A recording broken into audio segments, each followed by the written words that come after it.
أعوذ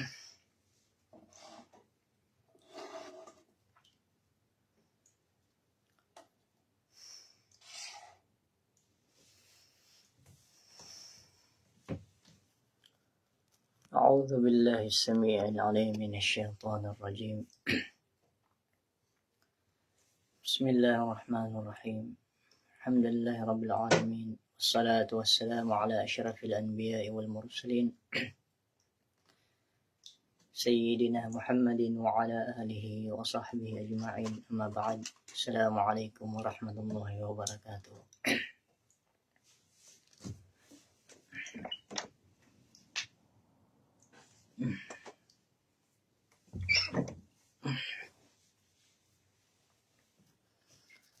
So, alhamdulillah, una-una ko pasalamat tayo sa Allah subhanahu wa ta'ala dahil mula sa ating pagtulog, alhamdulillah na pinahiram ulit sa atin ni Allah subhanahu wa ta'ala ang buhay natin, insyaallah, at naisagawa natin ang kautusan ni Allah subhanahu wa ta'ala. Alhamdulillah rabbil alamin. So, una-una mga minamahal kong kapatid sa pananampalatayang Islam,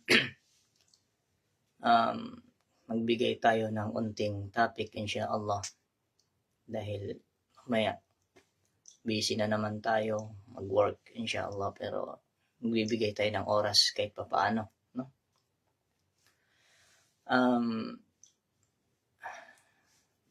Ano ba yung meron sa tinatawag na muawwidhatayn? O di kaya gaano ba ito kahalaga ang tinutukoy ng Nabi sallallahu alaihi wasallam, muawwidhatayn? Ano po ba itong muawwidhatayn? Ang muawwidhatayn, ito yung mga babasahin natin na ayaw at sa gusto natin ay dapat po natin itong basahin. Dahil ang sihir o di kaya ay ahlul ghaib ay totoo po sila, no? Maulit natin ang topic natin, insyaallah. Gaano ba ito kahalaga? Nung mga oras ng Nabi Muhammad sallallahu alaihi wasallam ay tinamaan po siya ng sihir ang Nabi Muhammad sallallahu alaihi wasallam. Bagkus itong sihir na tumama sa Nabi Muhammad sallallahu alaihi wasallam, sa hakikat niya ay syempre siya ay rahmatul lil alamin. Bagkus yung mga pangyayari na yon para lang maging da'wa sa akhir umma, itong umma natin, itong akhir umma, itong generation natin, ay upang maging aral sa atin na ang sihir ay totoo, no? Nung mga oras na ang Nabi Muhammad sallallahu alaihi wasallam ay tinamaan siya ng sihir, halos hindi siya makakain ng mabuti, no? Hanggat nag-alala sa kanya ang Aisha radhiyallahu anha. Bagkus ang Jibril alayhi salatu wassalam may itinuro sa Rasulullah sallallahu alaihi wasallam. Ito na yung pagbaba ng ayat, ito na yung tinatawag na Surah Al-Falaq at ang Binnas. Bagkus ang Surah Al-Falaq at ang Binnas, once na binasa mo siya, is ang sihir ay matutunaw, ang sihir ay mawawala, insyaallah subhanahu wa ta'ala.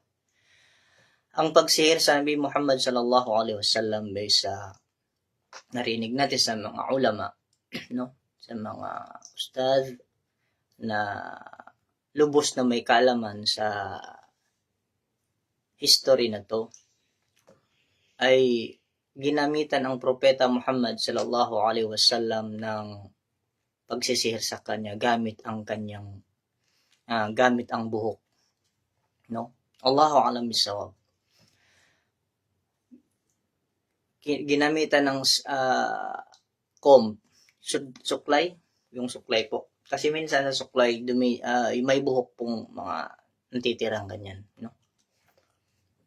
Allahu a'lam bis-shawab. Tumatanggap po kami ng sahawi kung may mali po sa nasabi namin, inshallah. Ayun. So, ang Nabi Muhammad sallallahu alaihi wasallam, nung mga sinihir siya, nung mga oras na sinihir siya ni Asim al-Labad, hindi ako nagkakamali, yun yung taong nagsihir sa Nabi Muhammad sallallahu alaihi wasallam. So, itong Suratul Falaq ay ipinabasa ng Jibril alayhi salatu wassalam mula sa utos ni Allah subhanahu wa ta'ala na iparating sa Rasulullah sallallahu alaihi wasallam. Pagkatapos niya pong nabasa ang Surah Al-Falaq at ang Bin-Nas, ay alhamdulillah, nawala po yung sihir na yun at naging maayos ang kanyang pangangatawan, ang kanyang pagkain, alhamdulillah. So, ang Surah Al-Falaq, ang tinuro ng Propeta Muhammad sallallahu alaihi wasallam, kapag sarili natin ang tinamaan ng sihir, ay ganito po ang pagbabasa. Ilalapit po natin yung dalawang kamay natin, dalawang palad natin, sa ating bibig. No? At babasahin natin ang Surah Al-Falaq at ang Bin-Nas. Either Surah Al-Falaq 3 times, Surah Bin-Nas 3 times, either pag-isahin po siya. Bismillahirrahmanirrahim. Alhamdulillah, Bismillahirrahmanirrahim. Qul a'udhu birabbil falaq min syarri ma khalaq wa min syarri ghasikin idha waqab wa min syarri nafathati fil 'uqad wa min syarri hasidin idha hasad. Bismillahirrahmanirrahim. Qul a'udhu birabbin nas malikin nas ilahin nas min syarril waswasil khannas alladhi yuwaswisu fi sudurin nas minal jinnati wan nas. Tsaka po natin iihip sa ating kamay. Bismillah, bismillah, bismillah. Tapos ipuunas po natin, ipahid natin sa ating buong katawan. Yan po. Ganun po ang pagbasa natin ng Mu'awwidhatayn. Kailan po, ano po ang oras ang pagbabasa natin ng Mu'awwidhatayn? Umaga at sa gabi. Lalong-lalo ng kapag before tayo matutulog, magbasa po tayo ng Surah Al-Falaq at ang Bin-Nas. Bagkus sa Suratul Falaq at ang Surah Bin-Nas, nabanggit po dyan, no? Hindi lang po sihir ang pwedeng gawin sa atin ng isang tao. Bagkus may mga taong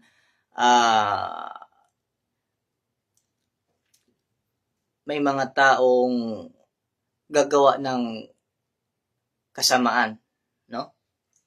Minsan may taong may galit sa atin ganyan, may magme-mission siya sa atin na hindi maganda. Ayun ay makaka-block sa kanila. Yung ayat na yun, mula sa pahintulot ni Allah subhanahu wa ta'ala, ibablock sila ng Allah subhanahu wa ta'ala na hindi sila makakatuloy sa point na layunin nila sa atin. Kung ano mang kasamaan na imi-mission nila sa atin. Once ito nabasa natin, inshallah subhanahu wa ta'ala. So, maraming mga kapatid natin na na-underestimate nila itong ayat na to. Bagkus itong ayat na to ay mula sa Allah subhanahu wa ta'ala. Mula sa tagapaglikha sa atin, no? Mula sa tagapaglikha ng langit at lupa. Mula sa tagapaglikha ng lahat ng mga malaika. Mula sa tagapaglikha ng jinn, ifrit, no? Mula sa tagapaglikha ng syaitan. Bagkus itong ayat ni Allah subhanahu wa ta'ala ay lubos na mabaraka. Lubos na may baraka insyaAllah subhanahu wa ta'ala. At once tayo magbasa sa kanya, dapat may tiwala tayo sa Allah subhanahu wa ta'ala. May yakin tayo sa Allah subhanahu wa ta'ala at may yakin tayo sa ating mga binabasa. Bagkus kung wala, magkakaroon po ng pagdadalawang isip. Once natin binasa, insyaAllah, isipin natin sa ating sarili itong pagbasa natin ng Mu'awwidhatayn. Dalawang sura lang po ito, pero napakahalaga po ng sura na ito. No? Mismo ang Jibril alayhi salatu wassalam ang nagdala papunta dun sa Rasulullah sallallahu alaihi wasallam. No? Kung di pa ako nagkakamali, idinaan ito sa panaginip ng Propeta Muhammad sallallahu alaihi wasallam nung nagturo ang Jibril alayhi salatu wassalam. Allahu a'lam bisawab, no? So, yun mga minamahal kong mga magulang at kapatid sa pananampalatayang Islam. ang ayat ni Allah subhanahu wa ta'ala, no? Itinuro sa propeta Muhammad sallallahu hanggat itinuro sa atin ng Nabi Muhammad sallallahu alaihi wasallam dahil napakahalaga po, no? Base na maisi-safe natin ang ating sarili sa mga ganong pamamaraan, sa mga ganong bagay like sihir, no? Kung ano man 'yan. Kahit hindi lang po sihir, kahit sa mga taong yung gagawan tayo ng kasamaan, no? Imi-mission nila tayo like uh, uh, papatayin tayo ng mga tao. Mismo sa mga taong ganyan, kasi syempre, once may taong magtungo sa atin na magagawan tayo ng kasamaan, it means may shaitan dun sa kanyang katawan. So, kinokontrol siya ng kanyang shaitan. So, mga minamahal kong mga kapatid sa pananampalatayang Islam, hanggang doon na lang po. Short lang po ang live natin inshallah kasi ngayon time na naman po ng ating work. Nagbigay lang kami ng kunting oras. Naway papagbarakatin ni Allah subhanahu wa ta'ala ang kaalaman na ito inshallah subhanahu wa ta'ala. Assalamu alaikum warahmatullahi wabarakatuh. So shout out po kay AJ Hammer Jukum Salcedo. Assalamu alaikum Guru Amersab. Pa-shout out for ID Diamond Masjid, Post Islamic Chaplain, Philippine Army, watching from Cagayan de Oro City, Mindanao, Philippines. Waalaikumsalam warahmatullahi wabarakatuh sa iyo, Amersab, Brother AJ Hammer Jukum Salcedo.